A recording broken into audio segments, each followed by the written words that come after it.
네, 안녕하세요 여러분들. 역사는 차트다. 여러분 이제 드디어 우리가 근현대사 100년의 시간으로 들어가게 됩니다. 근현대사. 자, 이 시간은 여러분들 꿈꾸는 사람들, 어떤 꿈을 꾼 사람들, 그 꿈은 무엇을 향하고 무엇을 만들려고 했던 것인지 그런 것들을 좀 만나는 그런 시간이 될 겁니다. 이 100년 출발을 여는 인물은 바로 흥선대원군입니다. 여러분 이 흥선대원군은요 조선의 3대 개혁가 중 한 명이라고들 이야기해요. 조선의 3대 개혁가 하면 첫 번째가 이제 김효사와 관련이 있었던 조광조, 그 다음에 두 번째 개혁가를 들어봐라라고 한다면 김육, 그렇죠, 김육, 대동법의 사나이. 그리고 이제 이 조선의 마지막 불꽃 바로 흥선대원군입니다. 잘 아시겠지만 여러분 19세기는 너무 어려운 상황이었잖아요. 그 기울고 있는 조선호를 다시 일으켜 세우려고 했던 마지막 불꽃 흥선대원군. 하지만 우리가 요거 하나만큼은 좀 봐둘 필요가 있어요. 그는 열심히 변화하려고 했고 개혁하려고 했고, 하지만 그가 지향하고 있었던, 그가 목표로 하고 있었던 것이 무엇이냐, 그 목표가 뭐냐라는 것이죠. 그것은 바로 옛날로 돌아가자는 거예요. 왕조 시대로, 다시 강력한 왕권이 있는 왕조 시대로 돌아가자. 이게 이제 목표였다는 이야기죠. 미래지향적이지는 않았다라는 한계가 있다는 거예요. 열심히 사는 건 좋아요. 예, 열심히 사는 건 좋은데 역사의 수레바퀴가 흘러가고 있는 방향을 향해서 같이 가주는 게 훨씬 더 역사 발전에 도움이 되거든요, 여러분들. 역사의 수레바퀴를 거꾸로 돌리는 열심은 결국 실패하고요. 결국 평가를 제대로 받을 수가 없겠다라는 것. 한번 이 흥선대원군의 어떤 그 궤적을 통해 가지고 한번 열심히 산다. 근데 무엇을 위해 열심히 살아야 되는 거지? 라는 것에 대한 한번 질문을 한번 던져볼 수 있는 기회를 가져보도록 하겠습니다.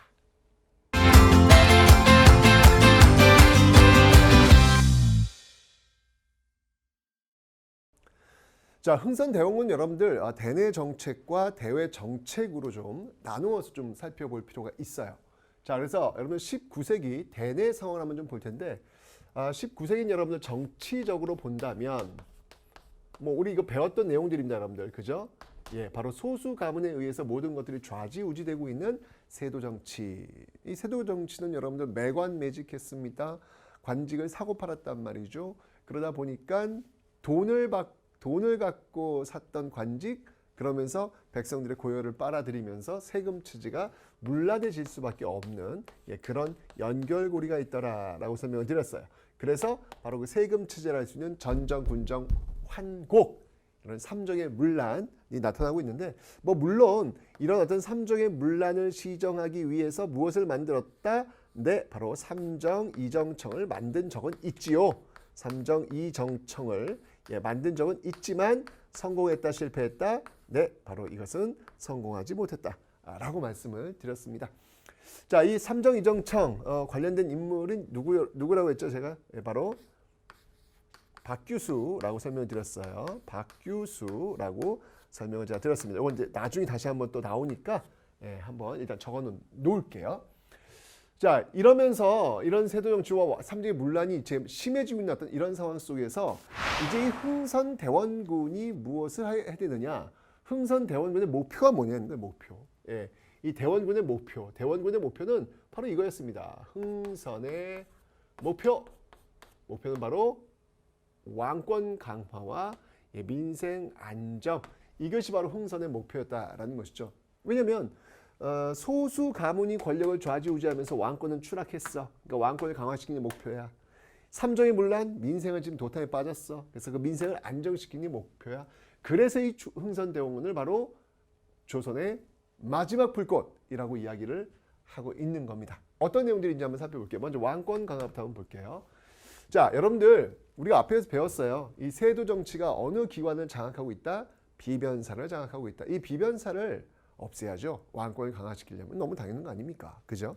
자, 그래서 이 비변사를 폐지하는 거예요. 즉 권력이 너무 한 곳에 머물러 있었단 말이야. 한 곳에 집중돼 있었단 말이야. 행정도 비변사회, 군사도 비변사회, 외교도 비변사회, 다 비변사회. 권력이 비대해지죠. 이러면 문제가 생기거든요. 자, 그래서 비변사를 폐지하고요. 자, 이걸 이제 나눕니다. 권력을 나눠요. 자, 어떻게 나누는지 한번 살펴보도록 할게요. 먼저 행정은요. 예, 원래 의정부가 있었잖아요. 예, 의정부 6조 체제였으니까 이 행정 쪽은 이쪽으로 넘기고, 행정은 이쪽으로 넘기고, 그 다음에 군사는 3군부가 있습니다. 3군부.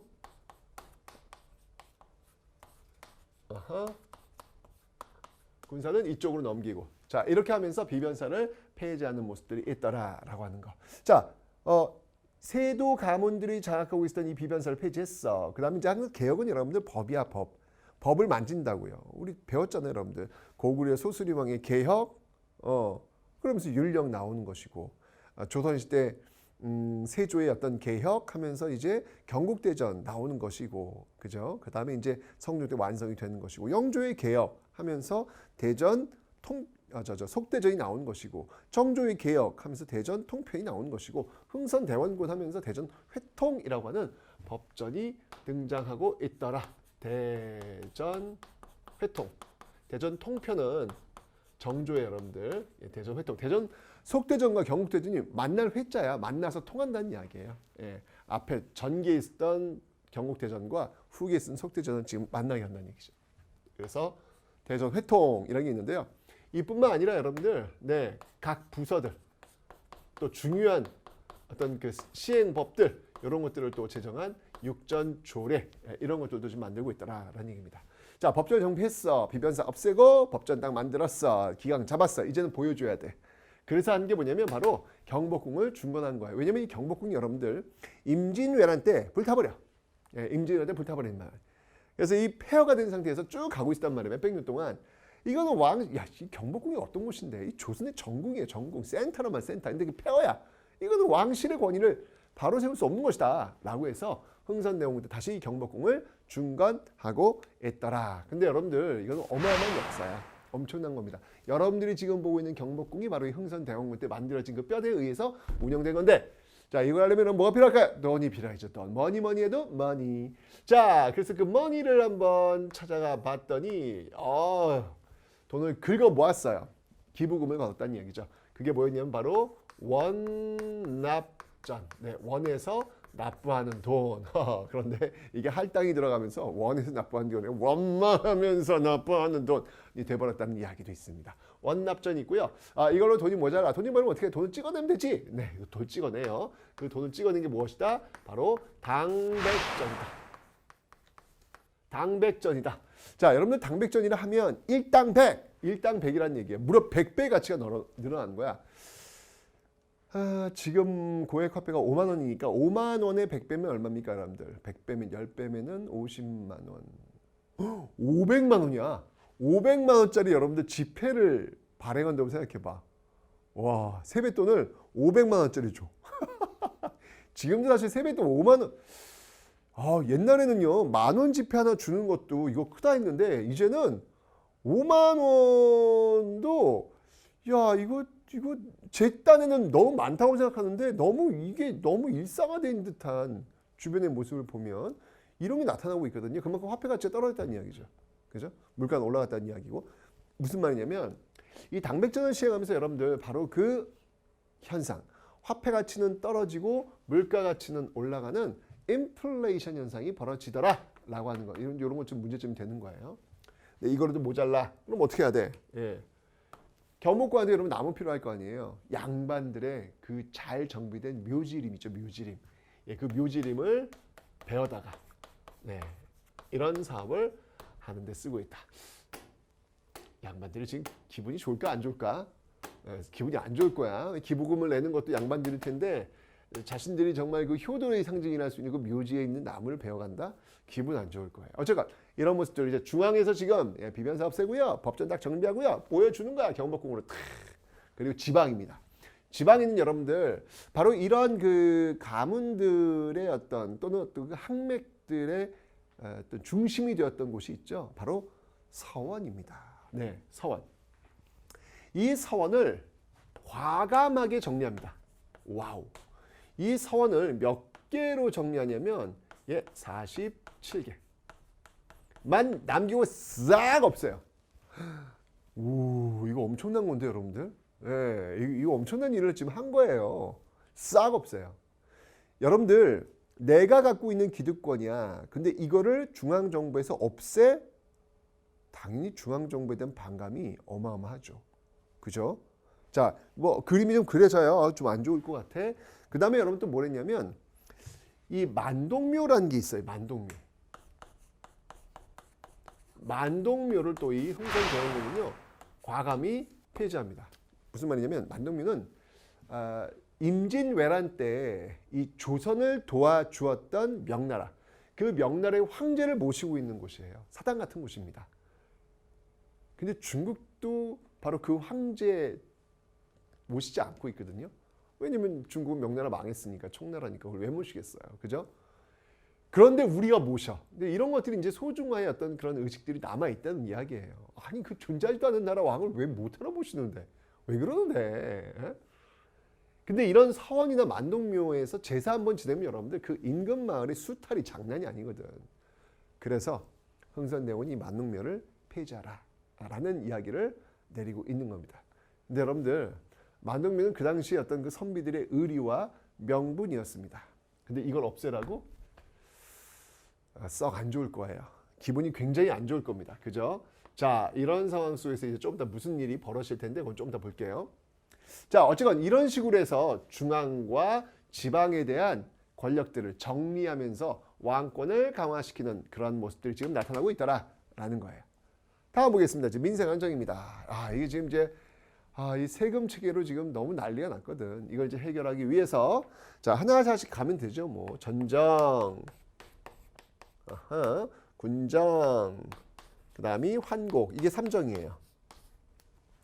하나, 둘, 셋, 3정의 문란이라는 것이거든요. 자, 먼저 전정입니다. 전정은 뭐냐면 토지예요, 토지. 토지인데 양반들이 말이야 토지를 많이 갖고 있으면서 신고를 안 하네. 그러니까 신고를 안 하면 어떻게 되는 건가? 세금을 안 내는 면세지가 되는 얘기잖아요. 탈세. 이걸 막기 위해서 어떻게 되느냐? 바로 양전사업을 도입합니다. 양전사업. 양전사업은 여러분들 쉽게 얘기하면 토지조사다라고 보시면 돼요. 자, 이 양전사업을 통해서 얻을 수 있는 이득은 무엇이었을까? 이 토지를 조사해가지고 이 토지에 세금 얼마 내고 이 토지에 얼마 내고 새로운 세수원을 세금을 내는 곳을 확보하는 거 아니야. 그럼 국가 재정이 어떻게 될까? 국가 재정은 당연히 올라갈 수밖에 없겠죠. 그죠? 자, 다음은 이제 군정을 한번 살펴보도록 하겠습니다. 군정은요, 호포제라는 게 있어요. 이게 이제 되게 중요해. 시험에 진짜 잘 나오는 거야, 이 호포제가. 잘 나옵니다, 여러분들. 자, 말 그대로 군정이라고 하는 군대를 가는 대신 포를 내는 거예요. 포를 내는데 양반은 열외야. 여러분 그 앞에서 왜 영조의 개혁 중에서 균역법이 있었죠. 균역법 1년에 한 필 내는 거. 그래서 뭐 결작, 선무, 군관포, 어장세, 염세, 선박세로 보충한다. 뭐 이런 내용들이 있었잖아요. 그죠? 그런데 양반은 열외라고요. 균역법에서도. 그런데 이 호포제는 뭐냐면 흥선대원 호포제는 집집마다 포 다 내라는 거예요. 그 집집마다 그럼 뭐야? 양반집도? 네. 양반집도 포를 내라는 겁니다. 이건 어떻게 보면은 양반의 그 마지막 저지선을 무너뜨렸다? 내가 양반인 이유, 나 군대 안 가. 그게 양반이거든요. 근데 그걸 지금 무너뜨린 거나 마찬가지야. 허허. 이거는 좀 굉장히 큰 걸 건드린 겁니다. 그죠? 당연히 이건 이제 쉽게 얘기하면 이제 양반들도 포를 내라. 네, 양반들도 포를 내라. 이거는 지금 양반들도 포를 내라. 라는 얘기인데 당연히 양반들이 여기에 대해서 강력하게 반발을 하겠구나라는 게 느낌이 그냥 빡 오죠, 여러분들. 좋습니다. 좀 설명드릴게요. 그 다음 환곡입니다. 이 환곡은 지금 문제가 뭐였냐면 여기에 공무원들이 자꾸 개입을 하는 거야. 이 공무원들이 봄에 곡식을 빌려줘. 그리고 가을에 어마어마한 고리대, 폭리를 취해서 자신들이 돈을 버는 거예요. 백성들은 죽어나는 거지. 그래서 이 문제를 좀 시정해야 되겠다라고 해서 시정한 게 뭐였냐면 바로 사창제라는 거예요. 심지어 여러분 여기서는요, 한국에서는요, 난 빌릴 필요 없는데요 라고 하는 사람들 무조건 할당을 줘가지고 가을에 뜯어가는 어떤 그런 안 좋은 모습들도 있었습니다. 자, 이 사창제는요, 이거는 말 그대로 그 마을에서, 그 사회에서 창고를 알아서 운영해라. 그 민간인 뽑아가지고 너희들이 자율적으로 운영해라 라고 하는 게 바로 이 사창제가 되겠습니다. 됐죠? 자, 이걸 통해 가지고 여러분들 양반도 포내, 그리고 공무원 개입하지 마, 그리고 투명하게 세금 신고해 라는 부분을 통해 가지고 민생을 안정시키려고 했던 흥선대원군. 와우, 경제면에서 계획은 정말 지지받을 만하구나 라는 그런 생각이 들죠. 정치면에서는 뭐 경복궁 중건 이런 것들은 조금 고민의 지점이 있네요. 하지만 전반적으로 지금 어떤 부정과 부패에 대한 전쟁을 지금 선포하고 있는 게 바로 흥선대원군이다라는 것을 알 수 있습니다. 그죠? 자, 그런데 문제는 뭐냐면 이 개혁의 과정이 지금 기득권 세력이 할 수 있는 이 양반들이 말이죠. 이게 가만히 있는 게 아니라는 거지.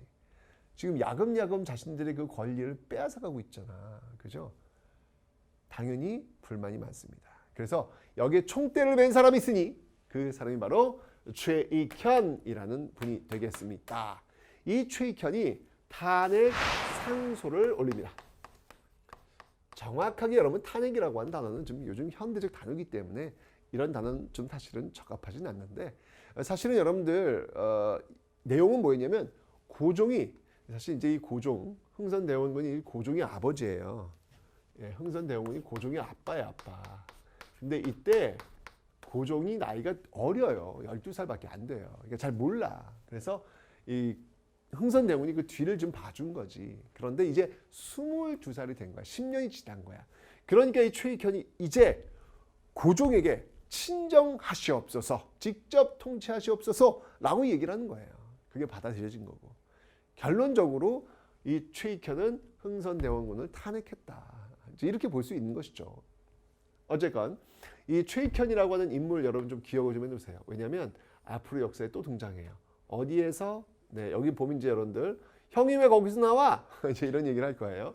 이 최익현은 여러분들 개항반대. 네, 조금 더 이제 개항할 거거든요. 문 열 거거든요. 거기에 반대했고요. 나중에 우리의 그 외교권을 강탈했던 을사의병에서도 활약을 했던 인물이 되겠습니다. 일단 기억을 좀 해놓으세요. 자, 결국 이 최익현의 탄핵 상소를 통해 가지고 흥선대원도 고민한 거예요. 아들이잖아. 이게 또 다른 사람도 아니고. 근데 아들이 이제 통치할 수 있겠군이라는 판단이 들었고, 그래서 물러나게 됩니다. 자, 이 탄핵 상소 이후에 결국은 고종의 친정이 이루어지더라. 고종의 친정이 이루어지더라. 라고 하는 거 기억하시면 되겠습니다.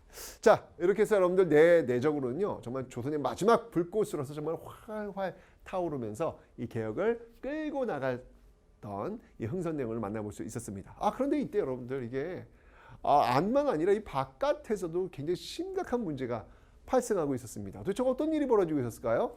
흥선대원군의 대외 정책 한번 살펴보도록 하겠습니다.